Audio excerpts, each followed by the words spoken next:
செம்மணியை தொடர்ச்சியாக நோட்டமிடும் மர்ம வாகனத்தால் தற்போது யாழ்ப்பாண மக்கள் பீதியில் உறைந்திருக்கிறார்கள்.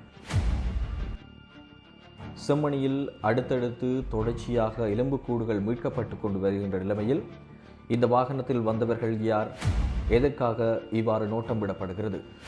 யாழ்ப்பாணத்தில் பூசாரியை நம்பி கோயிலுக்கு சென்ற இளைஞரினுடைய உயிர் பரிதாபமாக பலியாகி இருக்கிறார்.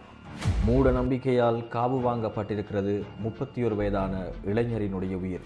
இந்த விடயங்கள் தொடர்பில் ஆராய்வதாகத்தான் இன்றைய தினம் இந்த காணொலி அமையவிருக்கின்றது. எனவே எங்களுடைய சேனலுக்கு புதிதாக வரவர்களாக இருந்தால் நிச்சயமாக சப்ஸ்கிரைப் செய்து உங்களுடைய தொடர்ச்சியான ஆதரவுகளையும் தாருங்கள். அதேபோல புலம்பெயர்ந்து வாழக்கூடிய உறவுகள், இலங்கையில் இருக்கக்கூடிய உங்களுடைய உறவுகளுக்கான பரிசு பொருட்களை அனுப்புவதற்காக, குறிப்பாக பிறந்த நாட்களோ திருமண வைபவங்களோ எந்த விசேட நிகழ்வுகளாக இருந்தாலும் சரி, அவர்களுக்கான பரிசு பொருட்களை அனுப்பி அந்த நிகழ்வுகளை சந்தோஷமாக மாற்ற விரும்பினால் நிச்சயமாக ஜெஃப்னா சர்ப்ரைஸ் கிஃப்ட் டெலிவரியை தொடர்பு கொள்ளுங்கள். உங்களுக்கான சேவையை நிறைவாகவும் தரமானதாகவும் தருவதற்கு அவர்கள் தயாராக இருக்கிறார்கள். வணக்கம் உறவுகளே, நான் உங்கள் பேப்பர் பொடியன் பானு மற்றும் ஒரு காணொலி மூலமாக சந்திப்பதில் மகிழ்ச்சி. அதன்படி இன்றைய தினம் யாழ்ப்பாணத்தில் பெரும் சோகத்தை ஏற்படுத்தி இருக்கக்கூடிய ஒரு சம்பவமாகத்தான் இளைஞர் ஒருவரினுடைய, குறிப்பாக 31 வயதுடைய இளைஞர் ஒருவனுடைய மரணம் இன்றைய தினம் பதிவாகி இருக்கிறது. இந்த சம்பவத்தின் பின்னணி தொடர்பில் பார்க்கும் பொழுது, ஒரு இளைஞர் கடந்த சில நாட்களாக தொடர்ச்சியாக நோய்வாய்ப்பட்டிருக்கிறார். அந்த நோயை குணமாக்கும் முகமாக இவர் யாழ்ப்பாணத்தில் இருக்கக்கூடிய அராலி என்கின்ற பகுதியில் இருக்கக்கூடிய ஒரு சாமியாரை நாடி அவர் மூலமாக அந்த நோயை தீர்ப்பதற்காக அவர் அந்த ஆலயத்திற்கு சென்றிருக்கிறார். இந்த இளைஞன் யாழ்ப்பாணம் வட்டுக்கோட்டை பகுதியை சேர்ந்தவர் என்பதாகத்தான் கூறப்படுகின்றது. அந்த இளைஞர் யாழ்ப்பாணம் வட்டுக்கோட்டை பகுதியைச் சேர்ந்த இளைஞர் என்பதாகத்தான் கூறப்படுகின்றது. இவர் கடந்த சில நாட்களாக தொடர்ச்சியாக இவ்வாறு காய்ச்சலாலும் நோய்வாய்ப்பட்டும் இருந்த காரணத்தினால் குறித்த பூசாரியிடம் சென்று தனது நோய்க்கான காரணம் என்ன, இவ்வாறு தான் நோயால் பாதிக்கப்பட்டிருப்பதாகவும் இந்த நோயை தீர்ப்பதற்காக அவரிடம் ஆலோசனைகளை பெற்றிருக்கிறார். அதன்படி அந்த பூசாரி என்ன செய்திருக்கிறார் என்று சொன்னால், இவருடைய வருத்த நிலைமைகளை பார்த்துவிட்டு அவருடைய நோயை குணமாக்குவதாக கூறி இளநீர் ஒன்றினை வழங்கியிருக்கிறார். இதன் பின்னராக அந்த இளைஞரும் அந்த இளநீரை வாங்கி அதனை உடனடியாக அந்த இடத்திலேயே குடித்திருக்கிறார். குடித்து ஒரு சொற்ப நிமிடங்களில் அந்த இளைஞர் அதே இடத்திலேயே மயங்கி விழுந்திருக்கிறார். இதன் பின்னராக தொடர்ச்சியாக அந்த இளைஞர் மீட்கப்பட்டு வைத்தியசாலைக்கு கொண்டு சென்ற போது அந்த இளைஞரை காப்பாற்ற முடியாமல் போகிறது. காரணம், அவர் வருகின்ற வழியிலேயே இறந்து விட்டதாகத்தான் கூறப்படுகின்றது. அதன் பின்னராக அவருடைய உடற்கூற்று பரிசோதனைகள் மேற்கொள்ளப்பட்டு அது தொடர்பிலான விசாரணைகள் மேற்கொள்ளப்பட்டிருந்தன.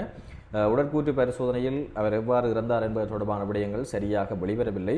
அதன் பின்னராக மரண விசாரணை தொடர்பான விடயங்கள் தொடர்ச்சியாக மேற்கொள்ளப்பட்டிருந்தது. அதன்போதுதான் ஒரு அதிர்ச்சிகரமான தகவல் வெளியாகிருந்தது. என்னென்று சொல்லி சொன்னால், இவருக்கு கடந்த ஒரு மாதத்திற்கு முன்பதாக நாய் கடித்திருப்பதாகவும் அதனை இவர் வைத்தியசாலைக்கு சென்று அதற்கான தடுப்பூசிகள் எதனையுமே அவர் போட்டுக்கொள்ளவில்லை.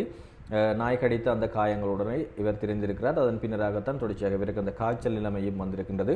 இந்த காய்ச்சல் நிலைமையுடன் இவர் வைத்தியசாலைக்கு போய் அதற்கான சிகிச்சைகளை பெறாமல் நேரடியாக அந்த பூசாரியிடம் சென்று அவருக்கு ஏதோ வருத்தம் இருப்பதாக அவராகவே நினைத்து கொண்டு அவரிடம் சென்று தீர்வினை பெறுவதற்காக சென்ற வேளையில்தான் அந்த இளநியை குடித்தவுடன் இவ்வாறான சம்பவம் இடம்பெற்றிருக்கின்றது. உண்மையில் இந்த மரண விசாரணைகளின் பின்னராக வெளிவந்த தகவலின் அடிப்படையில் இவருக்கு நாய் கடித்ததன் மூலமாக அந்த நீர் வெறுப்பு நோய் எனப்படுகின்ற நோய் நிலைமை ஏற்பட்டிருக்கின்றது.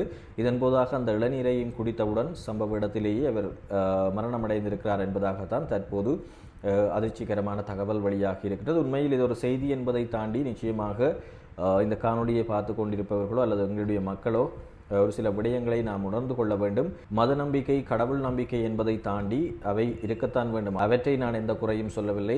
ஒவ்வொரு மனிதருக்கும் மத நம்பிக்கை, சமய நம்பிக்கை என்பது கட்டாயமானது ஒன்று. அது அவர்களுடைய மனதில் நினைக்கின்ற விடயங்களை பொறுத்தது. அந்த அடிப்படையில் எனவே அந்த விடயங்கள் அவ்வாறு இருக்க, ஒருவருக்கு நோய்வாய்ப்படுகின்ற சந்தர்ப்பத்தில் நிச்சயமாக ஒரு வைத்தியரை நாடுவதோ அல்லது வைத்தியசாலைக்கு சென்று அது தொடர்பிலான ஆலோசனைகளை பெறுவதுதான் முதற்கட்ட தீர்வாக அமையும்.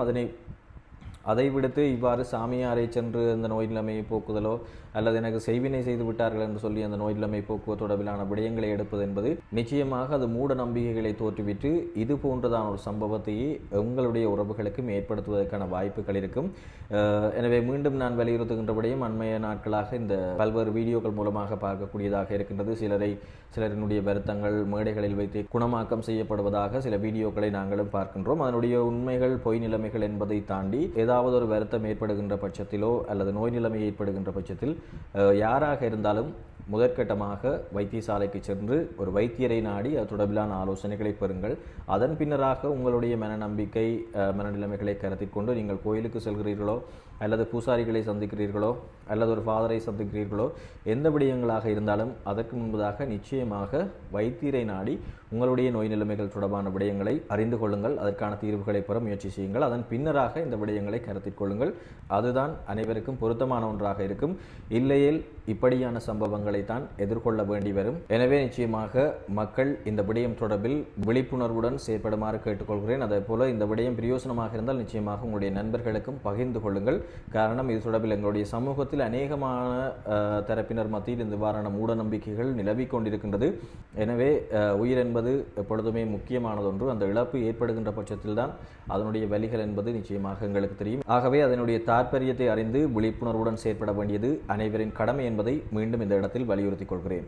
அடுத்ததாக மிக முக்கியமான விடயம் உங்களுக்கு தெரியும், இந்த செம்மணி மனித புதைகுழி விவகாரம் தொடர்ச்சியாக பூதாகரமாக மாறிக்கொண்டிருக்கின்றது. குறிப்பாக இலங்கையில் மட்டுமின்றி உலக நாடுகள் வரையிலும் தற்போது இந்த விடயம் பெரும் பேசு பொருளாக மாறிக்கொண்டிருக்கின்றது. ஆரம்பத்தில் 19 எலும்புக்கூடுகள் தான் மீட்கப்பட்டிருந்தன. மீண்டும் 2ஆம் கட்ட அகழ்வாய்வுகள் இடம்பெற்றுக் கொண்டிருக்கின்றன. கடந்த 5 நாட்களில் மாத்திரம் இதுவரையில் ஒட்டுமொத்தமாக 33 எலும்புக்கூடுகள் மீட்கப்பட்டிருக்கின்ற நிலைமையில் தொடர்ச்சியாக இந்த விடயம் பூதாகரமாக மாறிக்கொண்டிருக்கின்றது. ஆரம்பத்தில் செம்மணி தொடர்பான பல கருத்துக்கள் முக்கியமான தரப்புகளால் பேசப்பட்டிருந்தன. குறிப்பாக இங்கு 600க்கும் மேற்பட்ட எலும்புக்கூடுகள் தமிழ் மக்களினுடைய எலும்புக்கூடுகள் வருவதற்கான வாய்ப்புகள் இருக்கின்றன என்பது தொடர்பாக கூறப்பட்டிருந்தது. எனவே இவ்வாறாக நாளாந்தம் எலும்புக்கூடுகள் மீட்கப்பட்டுக் கொண்டிருக்கின்ற நிலைமையில் உண்மையில் அந்த வார்த்தைகள் மீண்டும் மெய்யாகிவிடும் என்பதாகத்தான் தோன்றுகின்றது. எனவே இவ்வாறாக நாளாந்தம் தொடர்ச்சியாக அங்கு அகழ்வாய்வுகள் இடம்பெற்றுக் கொண்டிருக்கின்றன என்பது நாம் அறிந்த உண்மை. அந்த அடிப்படையில் நேற்றைய தினம் ஒரு பரபரப்பை ஏற்படுத்தக்கூடிய ஒரு சம்பவம் தான் பதிவாகி இருந்தது. உங்களுக்கு தெரியும், தொடர்ந்தும் இந்த அகழ்வாய்வுகள் இடம்பெறும் போதாக ஒவ்வொரு நாட்களும் ஊடகவியலாளர்கள், அதே போல போலீசார், அதே போல நீதிமன்றம் சார்ந்த சில முக்கியமான உறுப்பினர்கள், இந்த அகழ்வாராய்ச்சிகளை மேற்கொள்ளக்கூடிய நபர்கள், அதே போல அந்த மயானத்தினுடைய நிர்வாகத்தை சார்ந்த சில உறுப்பினர்கள் என்பதாக தொடர்ச்சியாக அங்கே சென்று அந்த அகழ்வாய்வுகள் இடம்பெறும் போதாக கவனிப்பது வழக்கமான ஒரு விடயம். அவ்வாறான வேளையில் நேற்றைய தினம் இவ்வாறு இந்த செயற்பாடுகள் இடம்பெற்றுக் கொண்டிருக்கும் போதாகத்தான் திடீரென ஒரு மர்ம வாகனம் ஒன்று தொடர்ச்சியாக இந்த செம்மணி பகுதியை தொடர்ந்து நோட்டமிடுவதாக ஊடகவியலாளர்களும் அதே போல பொதுமக்களும் சந்தேகம் கொண்டிருக்கின்றார்கள். அந்த வாகனம் 2-3 தடவைக்கு மேல் அந்த பகுதியை தொடர்ச்சியாக நோட்டமிட்டிருந்ததாகவும் செம்மணி சிந்துபாத் மயானத்தினுடைய அந்த ஒழுங்கைக்குள் நேரடியாக வந்து செம்மணியில் இடம்பெறக்கூடிய அந்த பகுதிகளை தொடர்ந்து நோட்டமிட்டதாக கூறப்படுகின்றது. உண்மையில் அந்த பகுதிகளுக்குள் ஊடகவியலாளர்களோ அல்லது நான் ஏற்கனவே கூறிய அந்த நபர்களை தவிர யாருக்கும் செல்வதற்கு அனுமதிகள் கிடையாது. குறிப்பாக பொதுமக்கள் கூட யாரும் சென்று அங்கே அவ்வாறு பார்வையிட முடியாது. அனுமதி பெற்றவர்கள் மாத்திரம்தான் அந்த பகுதிக்கு விஜயம் செய்ய முடியும். அவ்வாறான வகையில் இந்த வாகனம் எப்படி அந்த பகுதிக்குள் நுழைந்தது, அந்த வாகனத்தில் வந்தவர்கள் யார், எதற்காக இவ்வாறு நோட்டமிடப்படுகின்ற என்பது தொடர்பில் பல்வேறு சந்தேக நிலைமைகளும் அதே போல மக்கள் மத்தியில் ஒரு பீதி நிலைமை, அதாவது அச்சத்தையும் ஏற்படுத்தி இருக்கக்கூடிய ஒரு முக்கியமான விடயமாக மாறியிருக்கிறது. இதனை நாங்கள் ஒரு சாதாரணமான விடயமாகவும் கடந்து செல்ல முடியாது. ஏனென்று சொல்லி சொன்னால் தொடர்ச்சியாக இந்த செம்மணி தொடர்பிலான பல்வேறு புதிர்கள் நாளாந்தம் அம்பலமாகிக் கொண்டிருக்கின்றது. நேற்றைய தினம் பார்த்தீர்கள் என்று சொல்லி சொன்னால் ஒரு சிறுவன் அல்லது சிறுமி என்பதாகத்தான் சந்தேகிக்கப்படுகின்றது. ஒரு சிறுவனுடைய எலும்புக்கூடு அந்த இடத்தில் மீட்கப்பட்டிருந்தது. அதன் போதாக புத்தக பையுடன் அந்த எலும்புக்கூடு மீட்கப்பட்டிருந்த நிலைமையில் அந்த விடயமும் பெரும் பரபரப்பாக பேசப்பட்டுக் கொண்டிருந்தது. காரணம், சிறுவர்களினுடைய எலும்புக்கூடுகளும் இங்கு தொடர்ச்சியாக மீட்கப்பட்டுக் கொண்டிருக்கின்றது என்பதுதான் மிக முக்கியமான விடயம். அவ்வாறான நிலைமையில் இந்த மர்ம வாகனம் ஏன் இந்த இடத்தில் வந்து நோட்டமிடுகின்றது, யாரை இந்த வாகனம் நோட்டமிடுகின்ற என்பது தொடர்பில் சந்தேக நிலைமைகள் ஏற்பட்டிருக்கின்றன. இதனால் ஊடகவியலாளர்கள் மாத்திரமல்லாமல் பொதுமக்களும் தொடர்ச்சியாக அச்ச நிலைமையிலேயே காணப்படுகின்றனர். ஏனென்று சொல்லி சொன்னால் பொதுமக்கள் இன்றைக்கும் இல்லாத வகையில் தற்போது இந்த செம்மணி ஆர்ப்பாட்டத்தின் போதாக அனைத்து பகுதிகளிலும் இருக்கக்கூடிய தமிழர்கள், குறிப்பாக தங்கள் சொந்தங்களை தொலைத்த அந்த உறவுகள் அந்த இடத்திற்கு வருகை தந்து தைரியமாக அந்த கருத்துக்களை, அதாவது அன்றைய கால அந்த அரசாங்கத்திற்கு எதிராக பல்வேறு கருத்துக்களை வெளியிட்டிருந்தார்கள். இவ்வாறான நிலைமையில் இந்த மர்ம வாகனத்தினுடைய வருகை, அங்கு அவர்கள் நோட்டமிடுவதற்காக செய்யப்பட்ட விதம் என்பது மக்கள் மத்தியில் ஒரு அச்ச நிலைமையை ஏற்படுத்தி இருக்கின்றது என்பதுதான் மிக முக்கியமான விடயம். எனவே இது போன்ற தொடர்ச்சியான செய்தி நிலைமைகளை அறிந்து கொள்ள விரும்பினால் நிச்சயமாக எங்களுடைய சேனலை சப்ஸ்கிரைப் செய்து உங்களுடைய தொடர்ச்சியான ஆதரவுகளையும் தாருங்கள். மற்றும் ஒரு காணொலி மூலமாக சந்திப்போம். நன்றி, வணக்கம் உறவுகளே.